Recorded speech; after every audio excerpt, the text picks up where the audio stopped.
और नाज़रीन, जैसा कि हमने आपको बताया कि दिल्ली में मुनका आतिशबाजी के मामले में दिल्ली पुलिस को एक बड़ी कामयाबी हासिल हुई है। इमारत के मालिक मनीष लाकड़ा को गिरफ्तार कर लिया गया है। चलिए सीधे रुख करेंगे दिल्ली का। हमारे साथ मौजूद है हमारे साथी शंकर आनंद। शंकर, एक बड़ी कामयाबी मिली है दिल्ली पुलिस को मुनका आतिशबाजी मामले में, तफसीलात चाहेंगे। देखिए, भी दो महत्वपूर्ण जानकारी मैं देना चाहूंगा। पहला कि जिस फैक्ट्री में आग लगी थी उस फैक्ट्री के मालिक को गिरफ्तार कर लिया गया है और जिस तरह से इस मामले में काफी संगीन आरोप लगे थे और जिस तरह से गलत तरीके से वह फैक्ट्री चलाया जा रहा था, तो उस मामले पर उसे गिरफ्तार किया गया है। और आरोपी जो है उसका नाम मनीष लाकड़ा है, जो मुनका गांव में ही रहने वाला है।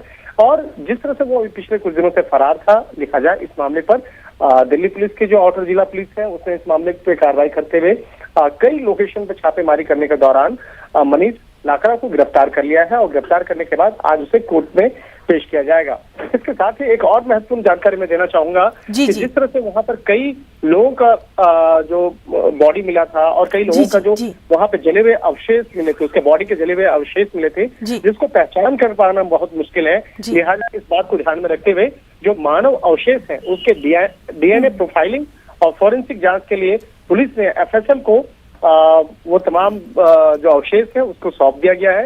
अब तमाम जो लोग जिनके परिजन लापता हैं वो लोग जा करके अपने डीएनए टेस्ट दे रहे हैं, उन तमाम मेडिकल जो जांच होती है वो जांच करवा रहे हैं।